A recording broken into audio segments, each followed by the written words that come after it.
बिस्मिल्लाहिर्रहमानिर्रहीम। आज का हमारा जो लेक्चर है वो लेक्चर बेसिकली है general rule for selection of x not, यानी इनिशियली जो आपका एक्स नॉट और वाई नॉट आप क्या लेते हैं, तो x not and an appropriate formula यानी स्टर्लिंग और बेसल्स। तो आज हम डिस्कस करने वाले हैं कि हमने अपना एक्स नॉट और वाई नॉट क्या चूज़ करना है, और सेकंड ये कि एक्स नॉट और वाई नॉट चूज़ करने के बाद हमने कौन सा फार्मूला, कौन सा अप्रोप्रिएट फार्मूला अप्लाई करना है स्टर्लिंग और बेसल्स। तो अपने लास्ट सेशन के अंदर मैंने स्टर्लिंग और बेसल्स फार्मूले को ड्राइव किया था। अगर आपको स्टर्लिंग और बेसल्स फार्मूले का अभी तक कॉन्सेप्ट नहीं समझ आया तो पहले आप उस वीडियो को देख लें और फिर उसके बाद आप यहाँ पर वापस आ जाएँ इस लेक्चर के ऊपर। तो पहले डिस्कस करते हैं सिलेक्शन ऑफ बेसल्स फार्मूला। बहुत ध्यान से आपने देखना है इसको, और इसमें से कोई भी पॉइंट आपने जो है वो मिस नहीं करना, ठीक है जी। तो सबसे पहले हम कहते हैं selection of Bessel's formula. Bessel's formula will give you the best result under the following condition. तो बेसल्स फार्मूला आपको बेहतरीन रिजल्ट देगा अंडर द फॉलोइंग कंडीशन। अब कंडीशन पढ़ते हैं। कंडीशन ये है कि if u is equal to x minus x not upon h, यानी अपने ओरिजिनल फार्मूले के अंदर जो हम मेन ट्रांसफॉर्मेशन यूज़ करते हैं वो यूज़ करते हैं x minus x not upon h. We choose x not should be -1/2 less than and equal to un plus 1/2। यानी आप जो है इसके अंदर x नॉट उस वैल्यू को, यानी अपने डेटा के अंदर x नॉट उस वैल्यू को चूज़ करें जो वैल्यू प्लस माइनस 1/2 के दरमियान में हो, ठीक है जी। बहुत इंपॉर्टेंट पॉइंट। तो u जो है अगर हम ये यूज़ करते हैं x minus x not upon H, तो इस u के अंदर आपने x नॉट उस वैल्यू को चूज़ करना है जिस वैल्यू का जो रिज़ल्ट है वो इस लिमिट के इनसाइड हो, यानी ये जो u की जो आपके पास वैल्यू है ये प्लस माइनस 1/2 के दरमियान हो, ठीक है जी। ये बात आपको समझ आ गई है। ये बहुत इंपॉर्टेंट पॉइंट है जिसे आपने बहुत ध्यान से देखना है। तो u की जो आपके पास वैल्यू है उसे माइनस और प्लस 1/2 के दरमियान होनी चाहिए, यानी x नॉट आपने इस तरह चूज़ करना है कि जब हम इसको सिंप्लीफाई करें तो जो भी रिजल्ट आपके पास बनेगा वो प्लस माइनस 1/2 के दरमियान हो। अगर ऐसा होता है, यानी ये स्टेटमेंट ट्रू होती है, तो आप उसको अपना x नॉट चूज़ कर सकते हैं। सेकंड पॉइंट आपके पास ये है कि आप जो है वो बेसल्स फार्मूला कब यूज़ करने वाले हैं। Bessel's formula is more useful than Stirling formula. वैसे बेसल्स फार्मूला और स्टर्लिंग फार्मूला दोनों ही बहुत इंपॉर्टेंट है, but Bessel's formula is more useful than Stirling formula if and only if. क्या कंडीशन है? When interpolating near the middle of an interval 1/4 less than and equal to u less than and equal to 3/4। यानी यहाँ पर यह बताया गया है आपको कि जब हम इंटरपोलेट कर रहे हो नियर द मिडल वैल्यू, ठीक है, मिडल वैल्यू के दरमियान या एग्जैक्टली आप मिडल वैल्यू पर आप कोई काम कर रहे हो, तो आप याद रखें कि अगर ये कंडीशन सेटिस्फाई होती है, यानी जो आप u की वैल्यू निकालेंगे, अगर u की value 1/4 less than and equal to 3/4 के दरमियान अगर आपके पास आती है, तो उसके लिए सबसे बेस्ट ऑप्शन है कि आप स्टर्लिंग फार्मूला को यूज़ कर लीजिए, बेसल्स फार्मूला यूज़ कर लें। तो पहली बात ये है कि जो x नॉट आपने चूज़ करना है वो x नॉट जो है वो प्लस माइनस 1/2 के दरमियान हो, वो आपका x नॉट हो सकता है। ये x नॉट जो है वो एक से ज़्यादा वैल्यूज़ भी हो सकती हैं, यानी फॉर एग्जांपल 2 वैल्यूज़ भी हो सकती हैं। यानी फॉर एग्जांपल एक अपर लिमिट है 4 और एक लिमिट है 6, तो 4 भी वो ले सकते हैं, 6 भी ले सकते हैं अगर वो कंडीशन सेटिस्फाई होती है। बट सेकंड कंडीशन इसको मज़ीद स्पेसिफाई करती है, यानी सेकंड कंडीशन आपको ये बताती है कि अगर आपके पास u की वैल्यू 1/4 और 3/4 के दरमियान है तब आप बेसल फार्मूला यूज़ करें। और नेक्स्ट हम देखते हैं, नेक्स्ट ये है आपके पास कि अगर जी selection of Stirling formula Stirling formula will give you the better result under the following condition। क्या कंडीशन होती है? we choose x not in such a way that u should be between plus minus 1/2। यानी पहली condition vessels की और Stirling की same है, यानी u की जो आपके पास वैल्यू है वो 1/2 प्लस माइनस 1/2 के दरमियान आनी चाहिए, राइट। फिर सेकंड में आपसे ये कहते हैं कि when interpolating near and the beginning of an near and beginning and end of an interval if -1/4 less than and equal to u less than and equal to 1/4। यानी अगर आपके पास ये जो u की वैल्यू है ये इस लिमिट के साथ आती है, यानी -0.25 और प्लस 0.25 के दरमियान आती है, तब इसके लिए, यानी ये स्टेटमेंट अगर ट्रू होती है तब इसके लिए स्टर्लिंग फार्मूला बेस्ट होता है, ठीक है जी। तो यहाँ पर अगर ये कंडीशन सेटिस्फाई होती है तो बेसल्स फार्मूला बेस्ट होता है, और अगर ये वाली कंडीशन सेटिस्फाई होती है आपकी तो स्टर्लिंग फार्मूला बेस्ट होता है। ठीक है जी, चलें एक एग्जांपल को हम डिस्कस करते हैं और आपको ये बातें डिटेल से बताते हैं। कहते हैं कि interpolate f of 8.1 in the following table by using an appropriate formula x, y, 2, 4, 6, 8, 10, 12 और ये आपके पास एक डेटा गिवन है और आपने क्या करना है f8.1 को अप्रोक्सीमेट जो है वो करना है, 8.1 को इंटरपोलेट करना है। अब टेक्निकली 8.1 जो है वो यहाँ कहीं आपके पास होगा 8.1। ठीक है जी, अब 8.1 जो है वो आपके पास जो है वो एक्चुअली मिडिल में तो नहीं है, 8 और 10 के मिडिल में तो नहीं है, बट वो इसके नियर है। तो इस पर स्टर्लिंग और बेसल्स फार्मूला दोनों अप्लाई कर सकते हैं। अब कैसे? अब हमारे पास x0 को चूज़ करने के लिए दो ऑप्शंस हैं, या तो आप x0 इस वैल्यू को चूज़ कर सकते हैं या तो आप x0 इस वैल्यू को चूज़ करते हैं। ठीक है, तो पहले हम देखते हैं कि हमने x0 कौन सा चूज़ करना है और फिर हम देखते हैं कि x0 चूज़ करने के बाद हमारा स्टर्लिंग लगना है या बेसल्स लगना है। तो पहले हमारा काम यह है कि सिलेक्शन ऑफ x0 हम करते हैं। राइट, सिलेक्शन ऑफ x0 के लिए सपोज कीजिए कि मैं x0 जो है वो 8 असाइन कर रहा हूँ। ठीक है जी, दोनों ही ऑप्शन में आपके लिए पॉसिबल है और मुझे क्या चीज़ इंटरपोलेट करनी है, x की वैल्यू हो जाएगी 8.1 जिसे आप इंटरपोलेट करते हैं। तब u का के लिए जो रिजल्ट होगा वो होगा x minus x0 over h, यानी x माइनस x0 यानी 8.1 माइनस 8 डिवाइडेड बाई h कितना है 2, राइट, यानी 4 माइनस 2। तो फाइनल आंसर कितना हो जाएगा, ये बन जाएगा 0.1 डिवाइडेड बाई 2 और u के लिए जो रिजल्ट आएगा वो आएगा 0.05। तो यहाँ पर आपको u की वैल्यू मिल जाएगी। ठीक है जी, तो u तो आपने यहाँ पर कंप्यूट कर लिया है। ठीक है जी, ये u आपका हो गया कंप्यूट। अब जो है वो आप u कंप्यूट करने के बाद आपने ये देखना है कि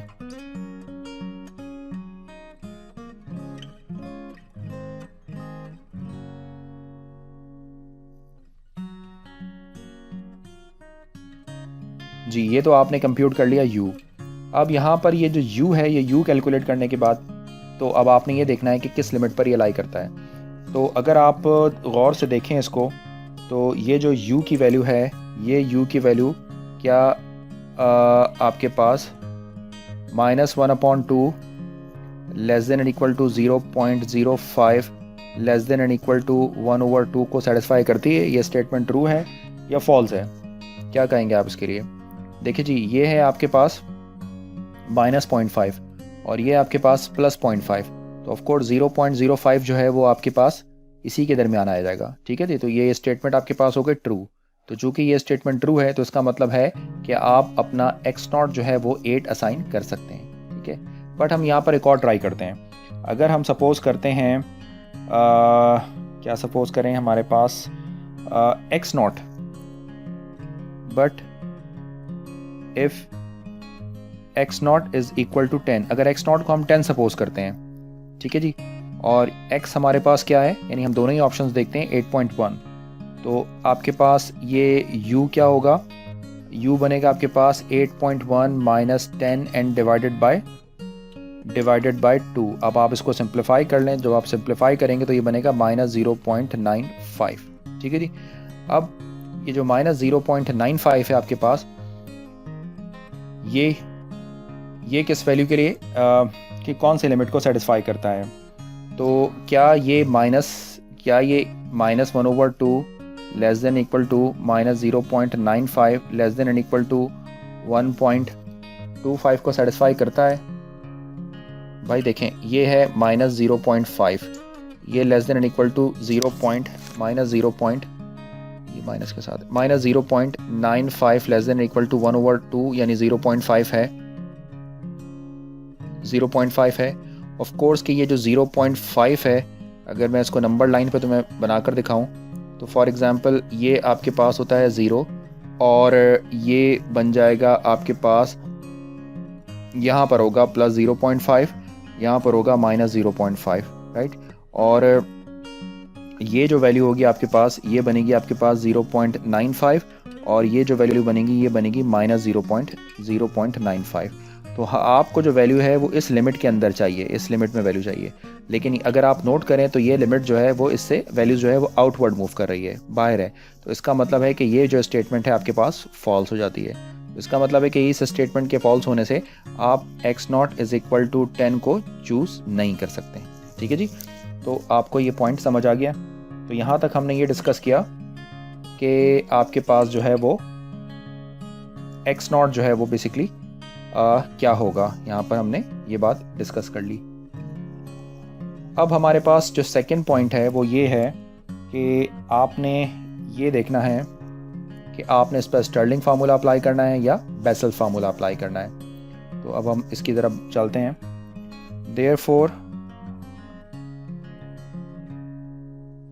therefore we take x0 is equal to 8 after deciding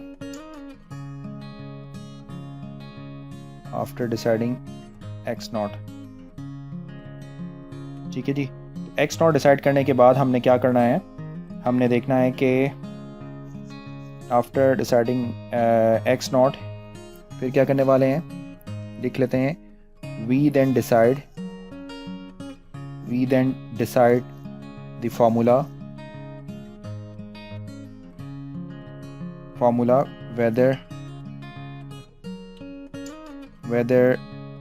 we have to use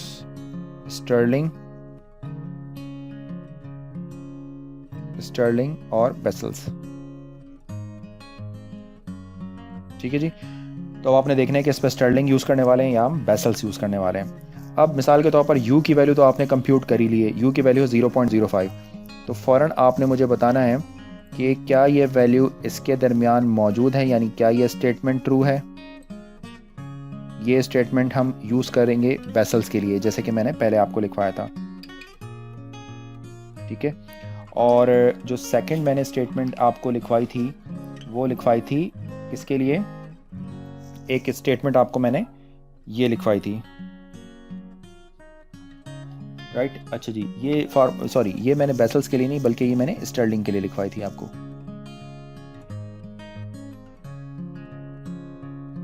ये स्टर्लिंग के लिए लिखवाई थी, और बेसल्स के लिए क्या बताया था। जी जनाब बताएं, बेसल्स के लिए क्या कंडीशन लिखवाई थी आपको। बेसल्स के लिए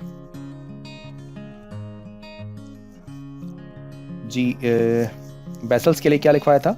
बेसल्स के लिए कंडीशन होती है 1/4 <= u, 0.05 <= 3/4।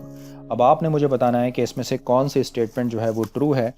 अगर इसमें से जो स्टेटमेंट ट्रू होगी उसके अकॉर्डिंग जो है वो हम फार्मूला चूज़ कर लेंगे। अब देखिए यहाँ पर मैं नंबर लाइन बनाकर भी आपको बता देता हूँ कि शायद आपको ये चीज़ कॉन्सेप्ट क्लियर हो जाए। मिसाल के तौर पर ये अगर 0 है तो ये बन जाएगा 1/4 यानी -0.25, और ये बन जाएगा 0.25 + 0.25, और 0.05 वाली वैल्यू जो है वो 0.05 वाली वैल्यू यहाँ पर कहीं लाई करती है। This is 0.05। तो इसका मतलब ये है कि ये इस लिमिट के अंदर लाई करती है। तो टेक्निकली ये जो स्टेटमेंट है आपके पास ट्रू होती है। सेकंड, अगर हम इसकी बात करते हैं तो इसमें जो है वो ये तो बनेगा आपके पास 0.25, ठीक हो गया। और 3/4, तो जो 3/4 का आपका आंसर होता है उसको आप कंप्यूट कर लें अपने कैलकुलेटर से। तो बताइए भाई 3/4 किसके इक्वल होता है, ये मैं भी निकाल लेता हूँ। दिस इज़ 3/4, 3/4 होता है 0.75 के। तो ये 0.25 है और ये आगे चला जाएगा 0.75 के। ठीक है जी, लेकिन आपकी वैल्यू जो है वो यहाँ कहीं एग्जिस्ट करती है। ये वैल्यू है आपके पास 0.05। तो टेक्निकली अगर आप देखें तो आपकी लिमिट, आपकी वैल्यू को इस लिमिट के अंदर होना चाहिए था, लेकिन ये इस लिमिट से बाहर है। तो इस लिमिट से बाहर होने की वजह से ये स्टेटमेंट जो होती है वो फॉल्स हो जाती है। तो जब ये स्टेटमेंट फॉल्स होती है तो इसके लिए जो सबसे सूटेबल फार्मूला है वो कौन सा फार्मूला है, स्टर्लिंग फार्मूला है। ठीक है जी, मैंने आपको बहुत डिटेल के साथ ये बता दिया है, तो उम्मीद है कि आप समझ गए होंगे। तो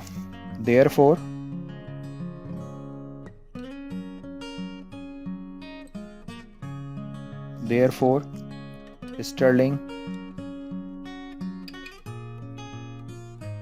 Stirling formula is most appropriate.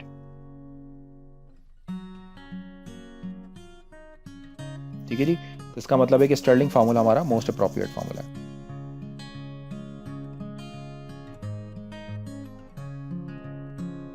तो यहाँ पर स्टर्लिंग फार्मूला हमारा बहुत मोस्ट इंपॉर्टेंट है।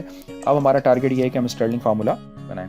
तो अब हम जल्दी से डिफरेंस टेबल अपना कंप्लीट कर लेते हैं। पहले डिफरेंस टेबल बना लेते हैं। ये आपका डिफरेंस, अगर आपने अब तक स्टर्लिंग फार्मूला को नहीं देखा तो पहला टास्क तो ये है कि आप जाकर स्टर्लिंग फार्मूले की वीडियो देखें ताकि आपको ये क्लियर हो कि हमने 1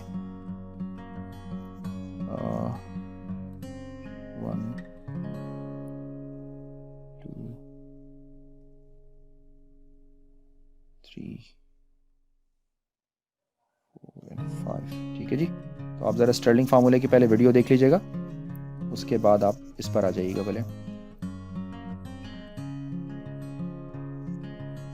ये x है, ये y बन जाएगा, ये आपके पास डेल्टा y होगा, ये आपके पास delta square y, delta cube y, delta 4y and delta 5y के इक्वल होगा। आपको वो पाथ याद होना चाहिए, राइट। तो डेटा आपके पास गिवन है 2 4 6 8 और 6 8 10 एंड 12, ये डेटा आपके पास गिवन है, राइट।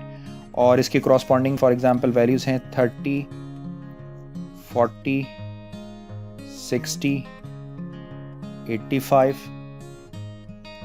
120 एंड 140, ये वैल्यूज़ आपके पास गिवन है, राइट। मैं साथ साथ ये भी लिख देता हूँ यहाँ पर कि हमने इसको क्या लेना है। अब यहाँ पर x नॉट हमने डिसाइड कर लिया। क्या डिसाइड किया हमने? x नॉट, ये होगा आपका x नॉट, सिमिलरली ये होगा आपका y नॉट। अच्छा जी, ये ऊपर वाली वैल्यू क्या होंगी आपके पास? x power -1। अब मैं इसको x नॉट माइनस h नहीं लिख रहा हूँ, x -2। इसी तरीके से ये बन जाएगा x -3। सिमिलरली ये बन जाएगा y -3, ये बन जाएगा आपके पास y -3, ये बन जाएगा आपके पास y -2, ये वैल्यू होगी आपके पास y -1, ये वैल्यू y1 और ये वैल्यू y2 के इक्वल होगी। इसी तरीके से ये वैल्यू जो है x की वैल्यू 1 और यहाँ पर x की वैल्यू 2 हो जाएगी। तो ये आपने डेटा इस तरह सेट कर लिया, ठीक है जी। अब ज़रा इस टेबल को हम कंप्लीट कर लेते हैं। तो अब हम इस टेबल को कंप्लीट करने जा रहे हैं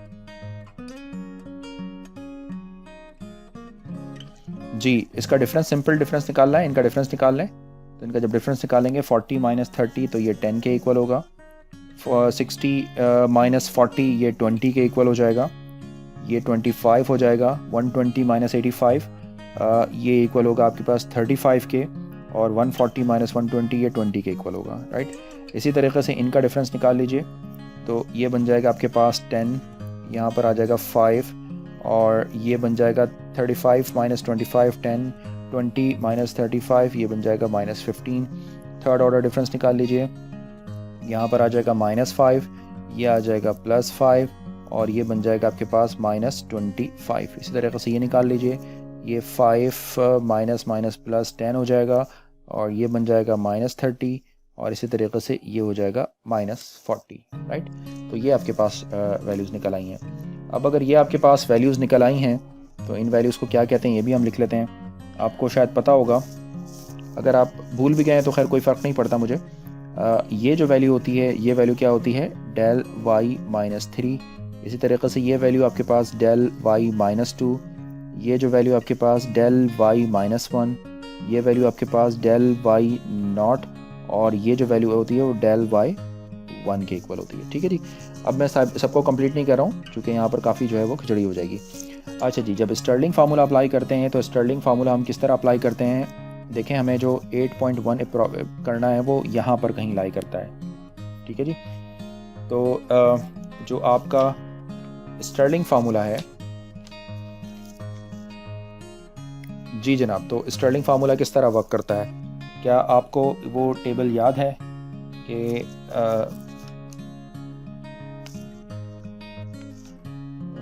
कुछ हम मिस्टेक तो नहीं कर रहे हैं?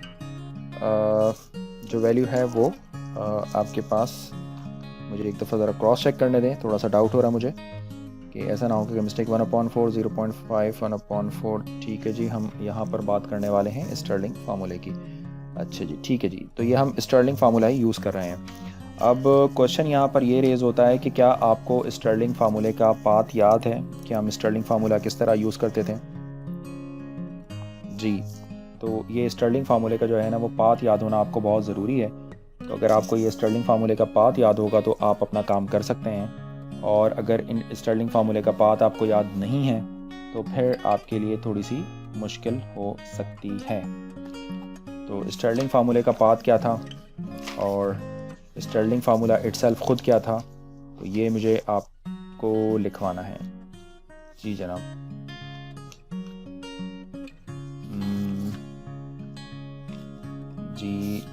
जी जनाब।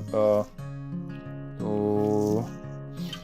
स्टर्लिंग फार्मूले का पाथ मैंने आपको बताया था, आप देख लीजिएगा। सबसे पहले आपको याद होगा कि मैंने स्टर्लिंग फार्मूला ही ड्राइव किया था।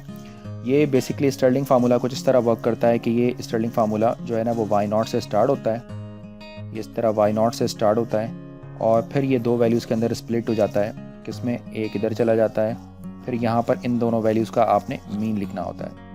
ठीक है जी। फिर उसके बाद जो होता है ये 10 पर चला जाता है, इस तरह ये यहाँ पर ऐसे 10 पर मूव कर जाएगा और फिर उसके बाद आपने इन दोनों वैल्यूज़ का मीन लिखना होता है। ठीक है, तो मैं आपको फिर वही बता रहा हूँ कि ये जो पाथ है ये पाथ बहुत इंपॉर्टेंट है, ये पाथ। और यहाँ पर अगर आप नोट करें तो ये पाथ जो है वो यहाँ पर जाकर एंड हो गया। ऐसा नहीं करना कि ज़बरदस्ती आप जो है वो आगे भी मूव कर जाएं, बिल्कुल ऐसा नहीं करना। तो पहले मैं फार्मूला यहाँ पर लिखता हूँ आपके लिए, फिर उसके बाद बताता हूँ।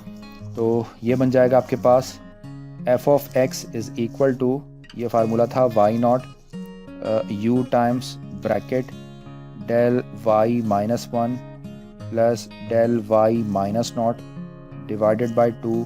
अपने प्रीवियस लेक्चर के अंदर मैं डिटेल से बता चुका हूँ, अगर कोई पॉइंट मिस कर दिया तो आप वहाँ से ज़रूर देख लीजिए। y square upon 2 factorial del square y minus 1। Next term क्या बनेगी आपके पास, u square minus 1 divided by 3 factorial, और ये आपके पास होगा del cube y minus 2 plus del cube y minus 1 and then divided by 2। और फिर आखिरी टर्म, आप चूँकि यहाँ पर हम 3 तक जा रहे हैं तो नहीं, सॉरी 4 तक जा रहे हैं, तो एक टर्म हमने और लिखनी होगी। तो ये बन जाएगा u square minus 1 divided by 4 factorial del power 4 and y minus 2।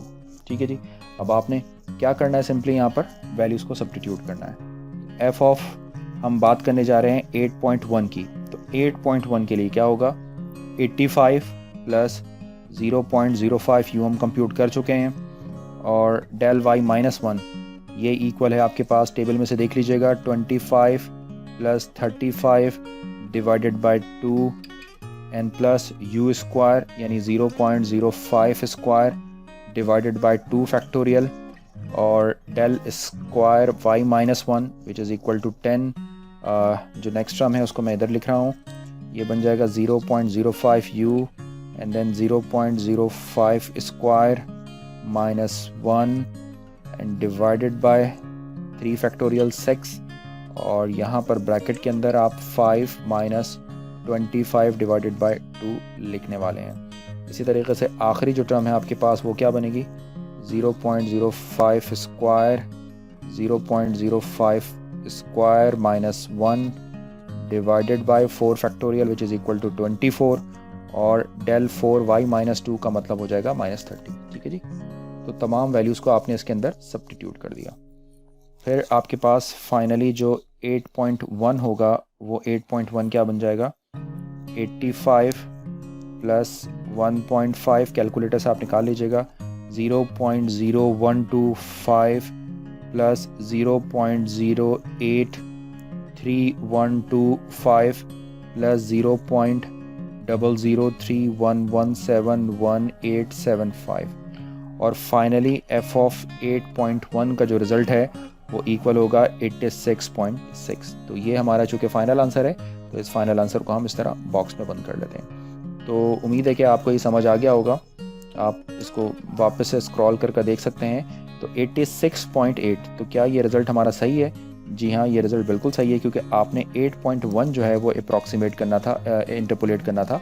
तो आपका ये रिज़ल्ट 85 और 120 के दरमियान आना चाहिए, तो आपका रिज़ल्ट इस जगह पर लाई करता है। ठीक है जी, तो ये आपने काफ़ी अच्छा रिज़ल्ट निकाला है, क्योंकि जब हम एरर एनालिसिस देखेंगे तो हम उसमें देखेंगे कि चाहें तो हम गॉस इंटरपोलेशन से भी ये काम कर सकते हैं। जी, चाहे तो गॉस इंटरपोलेशन से भी हम ये काम कर सकते हैं, बट ये रिज़ल्ट जो है वो उससे ज़्यादा इम्प्रूव रिज़ल्ट है, राइट। क्योंकि लेक्चर की जो लेंथ है वो काफ़ी बढ़ रही है, तो फिर मैं यहाँ पर अपने लेक्चर को कंप्लीट करता हूँ और स्टर्लिंग और बेसल फार्मूले से कुछ और एग्जाम्पल जो है वो अपने नेक्स्ट वीडियो लेक्चर के अंदर मैं आपके साथ डिस्कस करूँगा। Thanks for watching this video. अल्लाह हाफ़िज़।